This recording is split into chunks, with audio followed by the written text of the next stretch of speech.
So back in 1999, there's this entrepreneur, Jack Ma, right?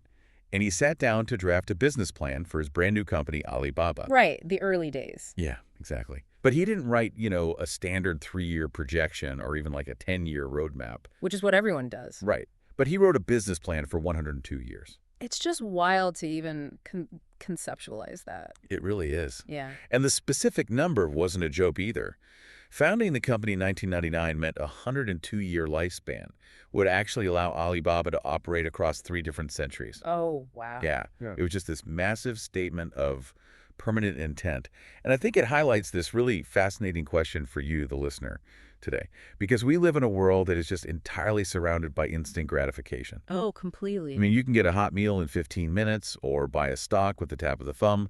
We are culturally and honestly, biologically wired to chase these fast, immediate results. Yeah, the immediate dopamine hit. Exactly. Yet, the people who accumulate the most extreme wealth, the billionaires, they operate on these massive, multi-decade timelines. It's a really profound disconnect. You have how the vast majority of humanity operates on one hand, and then how a tiny fraction of elite performers structure their reality on the other. Right. And to figure out the mechanics of that gap, I mean, we really have to look at where the math meets the mind. Which is exactly our mission for this deep dive. We're cross-referencing a really eclectic stack today. We've got ancient financial parables from The Richest Man in Babylon. A classic. Such a classic. We're mixing that with modern behavioral economics from The Psychology of Money, plus mindset shifts from Rich Dad, Poor Dad. And we brought in those translated insights from that Hindi breakdown of the billionaire mindset, too. Right. And we're filtering all of this through some really cutting-edge neuroscience interviews. So, okay, let's unpack this. Because before we can even begin to dissect billionaire investment portfolios, we have to look under the hood. Exactly. We have to look at the biology of the billionaire brain. Because the financial struggle is, at its core, it's a biological struggle. How so? Well, the neuroscience interviews we reviewed, specifically the breakdowns by Dr. Shweta Adesha, they illustrate this perfectly. Our brains are essentially this active battleground between 2 distinct operating systems. Like 2 different computers fighting for control. Basically, yeah. So on one side, you have the limbic system. And this is the ancient primal part of the brain. It is entirely driven by immediate survival, raw emotion. Right, the flight or fight step. Exactly. And quick chemical highs, like dopamine. It is the absolute engine behind instant gratification and addiction. Okay, and the other side? On the opposing side, you have the prefrontal cortex. Now, this is the evolutionary newcomer. It handles logic, abstract strategy, complex choices. The long-term thinking stuff. Exactly, the ability to map out long-term progression. I always picture this dynamic as this, desperate struggle in a grocery store. Well, that's a good analogy, yeah. Yeah, right.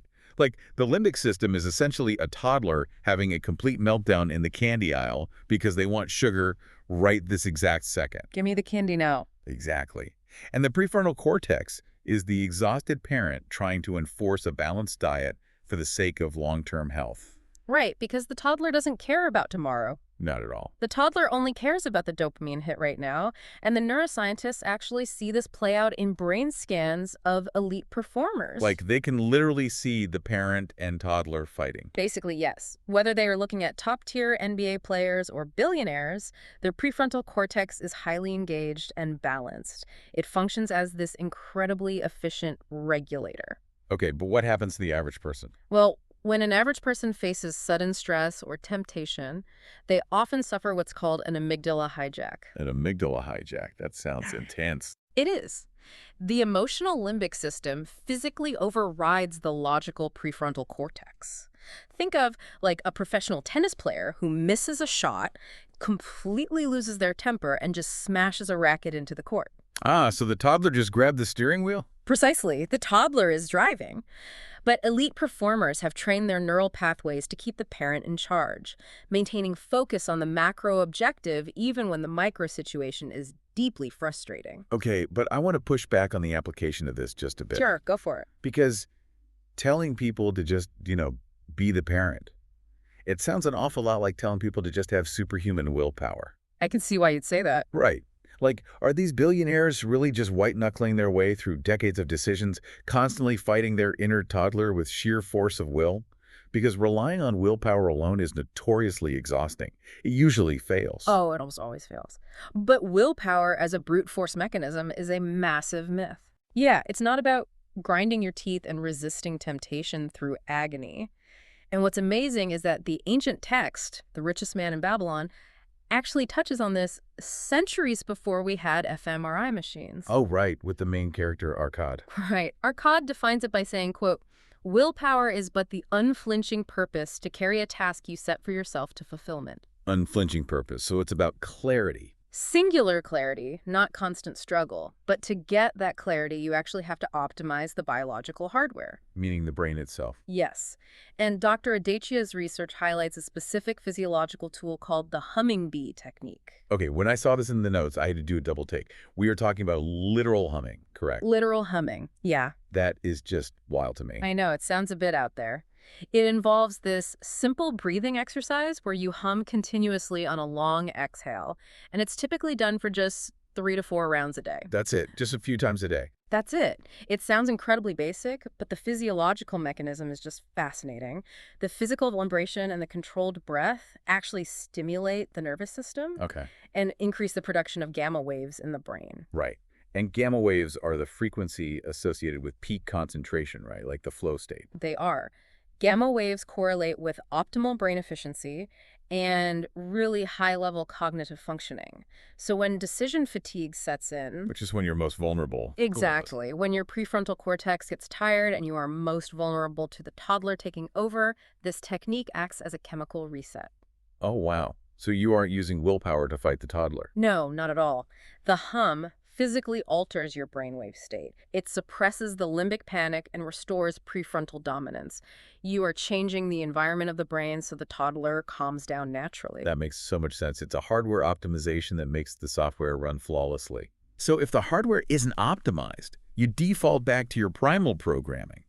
And in the modern world, that primal toddler has a credit card. A very dangerous combination. Very. Which brings us to how this neurobiology manifests in our daily finances. We all know Robert Kiyosaki's concept of the rat race from Rich Dad, Poor Dad. Of course. But looking at it through the lens of an amygdala hijack gives it this whole new dimension, I think. It really does. The rat race is essentially the ultimate societal trap designed specifically for the limbic system. Yeah, break that down for us. Well, Kiyosaki uses this brilliant, vivid metaphor of a donkey dragging a heavy cart. Right. And the owner of the donkey is dangling a carrot on a stick just inches in front of the donkey's nose. So the donkey keeps walking, chasing the carrot. Exactly, genuinely believing it's getting ahead. Mm-hmm. But it's a total illusion. The donkey is being driven by 2 very raw, primal emotions. Fear and greed. Fear of the whip behind it and the greed or desire for that carrot in front of it. Fear and greed. I mean, those are the 2 primary languages of the limbic system right there. Without a doubt. And most people approach their jobs and their bank accounts with exactly this mindset. I mean, think about it. We are terrified of not being able to pay the bills, so we work harder. Right, that's the whip. Then we get a paycheck, the dopamine hits, and the desire kicks in, so we immediately buy things to satisfy that craving. The carrot. And what's crazy is that we rationalize it completely. Morgan Housel breaks down the internal logic of this trap in the psychology of money. Oh, right, with the lottery ticket buyers. Yeah, he analyzes the demographics of who buys the most lottery tickets. Americans spend more on lottery tickets than on movies, video games, music, sporting events, and books combined. That is just a staggering statistic. And the vast majority of those billions of dollars are spent by the lowest income demographic. Which, if we are strictly using the prefrontal cortex, looks completely irrational. Oh, on paper, it makes 0 sense. Right. If someone is struggling to pay rent or put food on the table, throwing scarce capital away on a mathematical impossibility seems like the literal worst possible decision. To an outsider, yeah, with a comfortable savings account and a 401k, it looks absurd.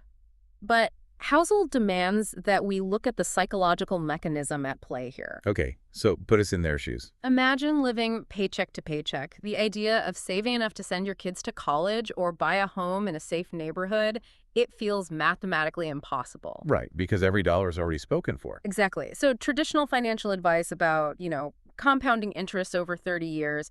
It sounds like a cruel joke when you are worried about Tuesday's grocery bill. Yeah, the time horizon is completely different. So for a couple of dollars, a lottery ticket buys a feeling, it buys a momentary dream, it checks an emotional box for hope when the long-term reality feels totally bleak. Wow. It is a perfectly rationalized purchase for a stressed limbic system desperate for a fast result. But wait, I have to ask, isn't telling a person living in systemic poverty to just, quote, think in decades incredibly out of touch? It's a massive friction point, yeah. Right. How does a 100-year plan apply to someone who literally cannot pay their rent today? It doesn't really. The reality is when you are in absolute survival mode, the prefrontal cortex is chemically suppressed. You cannot think in decades when you are starving. That makes sense. The lesson from Housel isn't to shame those in poverty. It's to understand how powerful the desire for immediate financial relief is and how the system capitalizes on it.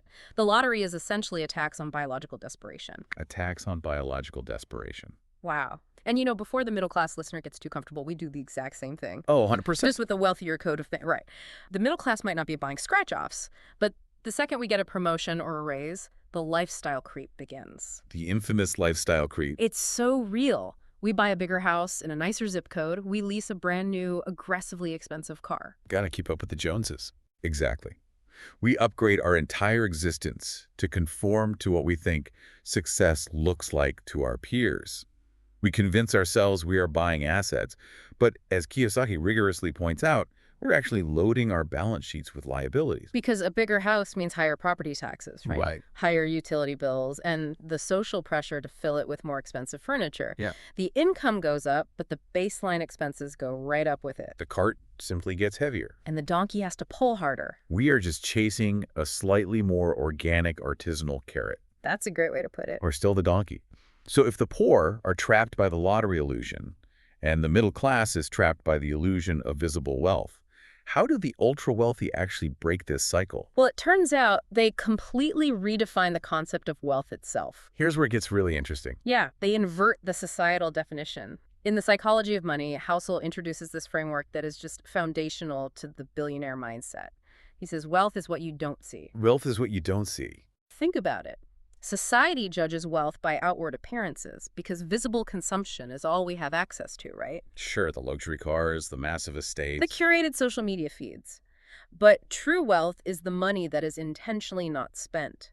It is the gap between your income and your ego. The gap between your income and your ego. I feel like that might be the most important sentence in all these sources today. It's definitely up there. It forces you to decouple your self-worth from your material signaling. Wealth is the option not taken. It's the freedom retained. Wow. And this concept echoes all the way back to ancient Babylon. Ah, back to Algamish and Akkad. Right. In The Richest Man in Babylon, the wise moneylender, Algamish, reveals the secret of wealth to a young, struggling scribe named Akkad. And the secret is shockingly brief. He says, a part of all you earn is yours to keep. Such a simple rule. Algamish instructs him to save at least 1/10 of everything he earns, regardless of how small his income is. That 1/10 acts as a literal seed. Right, because over time, it grows into a tree of wealth. Exactly, where every coin saved acts as a worker that generates more workers for you. You know, I often compare building generational wealth to physical fitness. Oh, how so? Well, everyone sees the final result, right? The incredibly fit person on the beach. Yeah. But what they don't see is the invisible restraint. Right. The daily grind. They don't see the thousands of times that person skipped dessert or the alarm going off at 5 a.m. to run in the freezing rain. Yeah. Wealth requires that exact same invisible discipline. That's a perfect analogy. It's the quiet restraint of driving a 10-year-old car when everyone else at the office is upgrading to the latest model. But that invisible restraint requires a staggering amount of humility. Oh, definitely. You have to be comfortable looking less successful than you actually are.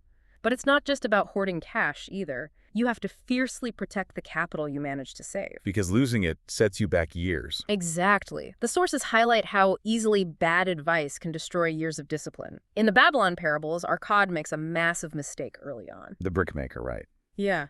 He saves his gold for an entire year, but then gives it all to a brickmaker who is traveling abroad, asking the brickmaker to buy rare jewels for him. Which is just the classic trap. I mean, you wouldn't ask a baker to teach you astrophysics. Exactly. But people constantly take financial advice from enthusiastic amateurs. Yeah.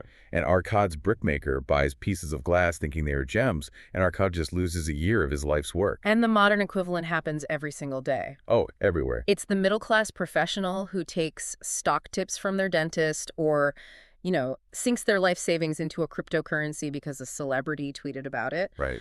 Billionaires do not do this. They protect their capital and they protect their attention. They only seek counsel from proven experts who have deep experiential knowledge in a specific domain. Yeah, that translated Hindi summary we reviewed really zeroes in on this specific protective mindset. What did it say again? It notes that an average person looks at a $100 bill and asks, how can I spend this? But a billionaire looks at the exact same $100 bill and asks, how can I turn this into $1,000? A totally different filter. Exactly. They run every single decision through this ruthless filter. Will this action compound over time? And to make anything compound, you have to embrace what Kiyosaki calls FOCUS. Right. He uses it as an acronym. Yeah. Follow one course until successful. You don't pivot every time a shiny new object appears. You dig a single, very deep well. And when you apply that compounding filter, the timeline necessarily stretches out. Because compounding takes time. A lot of time. If we connect this to the bigger picture, the entrepreneur Dan Lok makes a brilliant observation about the time frames different classes operate within. Okay, let's hear it. He says poor people, driven by immediate survival, think in days. The middle class, driven by mortgages and annual salaries, thinks in months or years. Billionaires think in decades. Which brings us right back to your introduction about Jack Ma and the 102-year plan for Alibaba. Yeah. But when you're planning for a century, I mean, the money itself stops being the primary motivator, doesn't it? The game shifts entirely. Oh, completely. The money simply becomes a way to keep score. The actual motivator shifts toward impact, legacy, and structural dominance. Right. But to make those massive, decade-spanning leaps, you really have to overcome the immediate terror of short-term risk. Which is so hard to do. I mean, Jeff Bezos is the perfect case study for this, right? Oh, absolutely. Because before Amazon became this global titan, Bezos had a highly lucrative, very stable career on Wall Street. He was making great money. Great money. And deciding to leave that security to start an online bookstore in a garage was a colossal short-term risk. Huge. He was walking away from guaranteed bonuses to bet on a totally unproven technology. So how did he chemically convince his brain to take that leap? How did he quiet his limbic system's fear of immediate social and financial embarrassment? Well, he used this cognitive mental model he calls the regret minimization framework. It is essentially a psychological hack to totally bypass the amygdala. A hack for the toddler brain. Exactly. Bezos realized that if he looked at the decision through a short-term lens, the fear of losing his bonus and failing publicly would just paralyze him. Yeah, that would paralyze anyone. Right. So he forced his prefrontal cortex to project his consciousness all the way forward to age 80. Wow. He imagined himself as an old man looking back on his life. And from that distant vantage point, he asked himself what he would regret. So he shifted the brain's processing from this acute present moment threat to an abstract future state reflection. Precisely the mechanism. At 80 years old, he knew he wouldn't regret trying to build something on this new thing called the internet, even if it failed spectacularly. Right, because a failed startup wouldn't even register on an 80-year-old's radar. Exactly. But he knew with agonizing certainty that the act of never trying at all because he was scared would haunt him every single day. And just like that, the short-term risk completely dissolved. It vanishes. When you view a terrifying present-day decision through an 80-year lens, the daily confusion and the fear of what your peers think, it just evaporates. It neutralizes the limbic panic completely. Projecting decades into the future is really how you give the prefrontal cortex ultimate veto power. Okay, let's bring this down to the ground for the person listening right now. Sure. Because applying a 100-year mindset or projecting yourself out to 80 is a phenomenal tool. But what happens when we make a meticulous 20-year plan and then we just change our minds? That's a great question. Or what if our predictions about the economy are totally wrong? Doesn't thinking long-term risk trapping you in this rigid, inflexible box? That is the ultimate paradox of long-term planning, and Morgan Housel addresses it beautifully. He introduces a psychological concept called the end of history illusion. The end of history illusion. Yeah. As humans, we possess this strange cognitive blind spot. If I ask you to look back 10 years, you are keenly aware of how radically your tastes, your goals, and your personality have changed. Oh, absolutely. I'm a completely different person than I was 10 years ago. Exactly. But when we look forward, we wildly underestimate how much we will change in the future. We always operate under the delusion that the person we are right now is the finished version of ourselves. Which is objectively hilarious because it's never true. It never is. I mean, think about the life plan you had when you were 18. If you were financially and professionally locked into the dreams of your 18-year-old self, you would probably be miserable today. So true. So true long-term thinking isn't about creating an unbreakable, rigid, century-long roadmap. It's about optimizing for endurance. Okay. You have to build what Housel calls room for error. If your financial plan requires you to work 80 hours a week for 30 years without a break, or if it requires you to live in absolute deprivation to save every penny, you are going to burn out. The limbic system will snap. The toddler will eventually rebel, and you will abandon the plan. You have to maintain enough balance so that you can simply stay in the game. Right. And most importantly, you have to be willing to walk away from a bad path. Housel frequently quotes the Nobel laureate Daniel Kahneman, who famously stated, "I have no sunk costs." I have no sunk costs. I love that. That takes incredible ego detachment. It really does. It means that even if you spent 5 years studying for a specific career, or you invested thousands of dollars into a stock, if the macroeconomic data changes, or if you change as a person, you just drop it immediately. Without a second thought. You do not let a past version of yourself hold your future self hostage just because you spent time or money on it. Survival and longevity are the ultimate goals here. Compounding only works if you give it time. But to get the time, you have to be flexible enough to survive the surprises, the market crashes, and your own shifting desires. It all comes back to buying time. Housel argues that the highest dividend money pays is not a mansion or a sports car or a luxury watch. Right. The highest dividend money pays is the ability to control your own calendar. It is the ability to wake up every single morning and say, I can do whatever I want today. It is the shift from chasing the carrot on the stick to planting and owning your own tree. And that brings us to a final thought for you to mull over. We've talked extensively about 80-year frameworks and 100-year business plans today. We have. But we are currently standing on the edge of massive breakthroughs in biotechnology, artificial intelligence, and longevity science. There are serious researchers who believe human lifespans could soon stretch to 120 or even 150 years. Which is mind-blowing. It is. So if the ultimate goal of wealth is to buy time and secure absolute freedom, how does the math change when you have to fund a 200-year timeline? That's a whole new ballgame. If you knew you were going to live to be 150, look at your credit card statement today. How many of those purchases are feeding the toddler, and how many are planting seeds for a future that is much, much longer than you ever imagined? It certainly redefines the concept of long-term consequences. It really does. Thanks for taking the deep dive with us. We'll catch you next time.